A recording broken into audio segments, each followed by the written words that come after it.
Hey, it's Shauna. Welcome to your weekly astrology forecast for November 26th. This week I've titled, Are We There Yet? Because this week we're in the middle of the Mercury retrograde process. We've reached the midpoint and we have some aspects involving Mars and a last quarter moon. All of this creates a certain sense of tension and feeling like there's a breakthrough that is imminent or that is happening this week. So as always, I'm really excited to share the astrology of this week with you. Plus, I have 3 tips for you to make the most out of this week. So let's jump right in, starting with Mercury. Mercury is retrograde. It's still in the sign of Sagittarius. And so we're at the middle point. Mercury will go direct mid-December or early December. But this week, Mercury is going to conjunct. It's going to be at the same degrees as the Sun and Jupiter. And so we know that Mercury is at the middle of its retrograde process because it is conjunct the Sun. That always symbolizes the middle point. That's just the way that the cycle works. And it so happens that Jupiter is here at this point as well. So we have this pileup of Mercury, the Sun, and Jupiter all together. So what this means is we're at the middle point of this reflective process. Mercury retrograde is a time of review, reanalysis, and retooling things. Mercury symbolizes, as a planet, symbolizes thought, communication, sharing ideas. It can even symbolize travel, plans, documents, anything where there is a meaning that is communicated through a language, through a symbolic language. Some people say Mercury is even associated with astrology because it's a symbolic language. So you may already have a sense of what this Mercury retrograde period represents for you, what you've been rethinking about, what you've been contemplating. And so the fact that this comes together with Jupiter means that this may be expanded upon. Jupiter expands whatever it touches, it includes whatever it touches, and it also symbolizes luck and synchronicity, so definitely watch out for that. The other thing this week that may create a little bit of tension is that the Sun and Mercury are also going to square Mars. Mars is in Pisces, and this coincides with the lunar cycle as well. So first, the Sun and Mercury, they're in Sagittarius, and they tend to already have more of a yang and masculine and direct kind of quality because they're in a mutable fire sign. And that is more of the nature of the planets themselves. The Sun is about your conscious ego, what you're aware of. Mercury is about thought and intellect. These are very direct and kind of straight and narrow concepts. And so when this is coming into contact with Mars, Mars is about initiation, it's about action, physical vitality. And Mars also symbolizes where there is assertiveness, where you're going to fight for something. So this combination to me says that there's lots of energy, maybe an intense set of ideals or an intense it's more of an intellectual energy versus a feeling. And it makes me wonder if there's something that is like clicking into place with you because it involves this Mercury retrograde process where you have like an idea that is starting to crystallize and starting to make sense and you're really excited about it. The other piece of this is that we have the last quarter moon in Virgo on Thursday. And so this is all coming together because by sign, these planets are going to interact, but also by degree. So we have the Sun and Mercury in Sagittarius over here.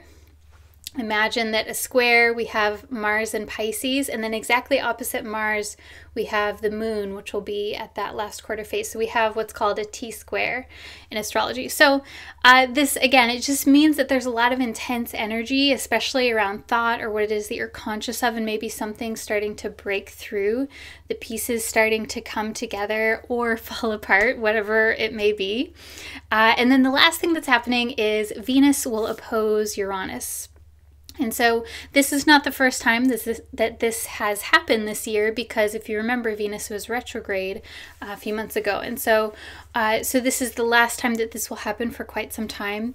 So this happens when Venus is in Libra, right before Venus moves to the sign of Scorpio. So this also is symbolic of a radical shift, a radical change, kind of like a hop switch, I think, because Venus is making that opposition to Uranus. Uranus is about change. Venus is about relationships and social connections. It's also about values. It's also can be associated with finances as well. And so right after that aspect happens, Venus hops into the sign of Scorpio to move forward.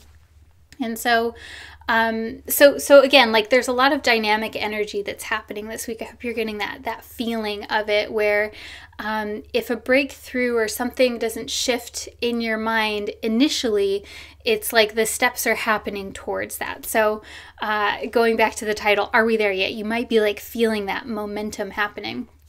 So what to do with all of that? Tip number 1 is to hold the tension this week. And this is always important whenever we have a Mars or Uranus aspect happening, because the initial reaction can be to make a decision as quickly as possible and to get things figured out as quickly as possible.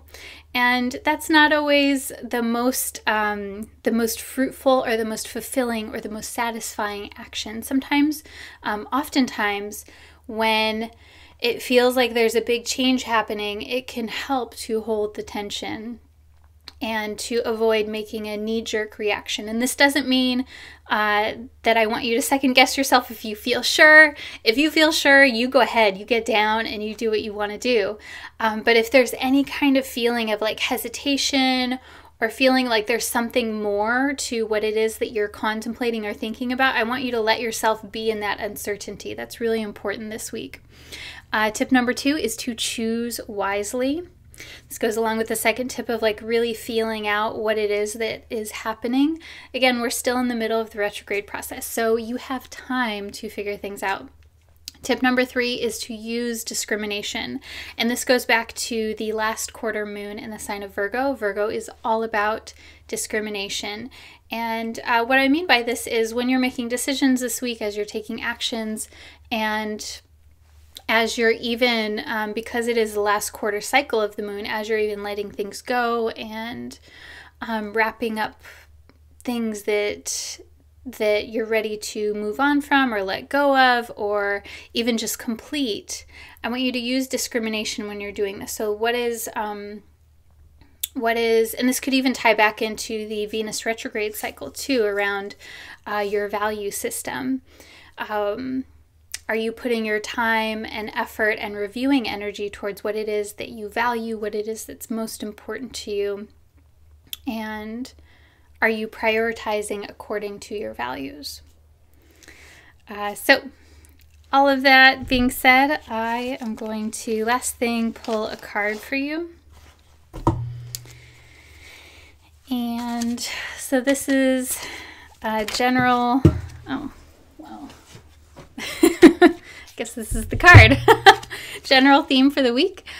So this is such a sweet card. See if you can, there we go. Okay, that's better. So this is the 6 of Cups.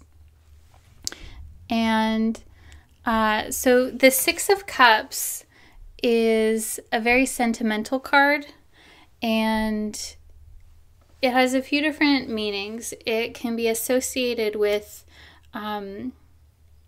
fond memories of the past. It can be associated with children. It can be associated with even like home and family, but more so like related to memories and fond memories and that kind of thing. So what I would relate this to for this week is like, what is it that brings you joy and comfort? And what is it that brings you beauty? I mean, I think Venus is active this week, and so that might be a nice thing to bring in when there's a lot of tension happening, is it's like, okay, what is it that brings you joy? What memories do you have that you really hold dear and fond? And how do those motivate you at this point in time? How does your past experience motivate you in a positive way? And how is that changing also? So that's your horoscope for the week. I hope that you enjoyed this. If you did, share it with a friend who you think would like it as well.